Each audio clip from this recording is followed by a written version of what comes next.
to ensure her boyfriend loved only her. Before burying her scumbag lover, she gave him a unique parting gift. See you in a couple centuries, lover boy.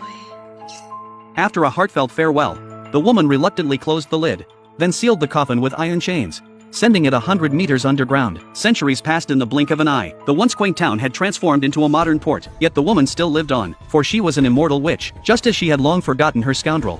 Construction workers accidentally unearthed the coffin. Seeing the chained casket, the laborers grew excited, believing it held valuable treasures. But the moment the chains snapped, a terrifying scene unfolded. White smoke billowed from the coffin, then a dark shadow burst forth. The workers froze in terror, unaware they had unleashed a vampire who'd slumbered for 2 centuries.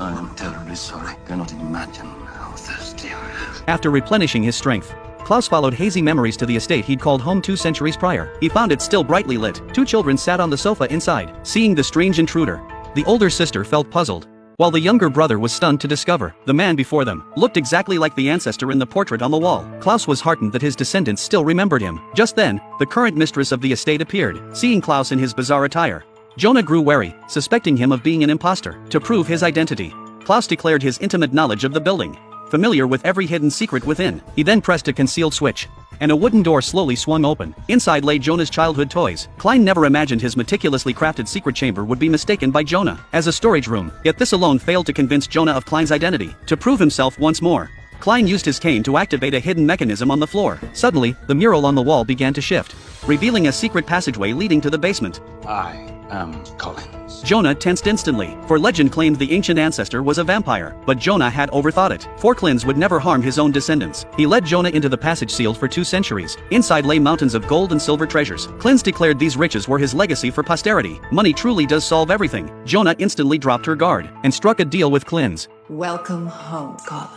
The next task was to find the witch who cursed him and exact revenge. 2 centuries prior, he had been a normal human. Leveraging his family's influence, he deceived a maid into his bed, only to abandon her afterward. Little did he know Andra was no ordinary woman. She was a sorceress of immense power. Upon witnessing Krins find true love, Andra was consumed by rage. She cast a wicked spell, driving his beloved to leap from a cliff. Consumed by grief, Krins followed her in a suicide pact, yet upon impact, he awoke. Andra had transformed him into a vampire. That very night, she led villagers to storm the estate, exposing Klins as a vampire to all. He was promptly buried alive by the villagers. After 2 centuries buried underground, his sole purpose upon re-emergence was vengeance. News of the construction accident spread rapidly. A woman stood at the scene, her expression grim. None other than Andra, the one who had cursed Klins all those years ago. Upon learning that Krin's seal had been broken, Andra immediately arrived at his estate, ignoring the butler's presence.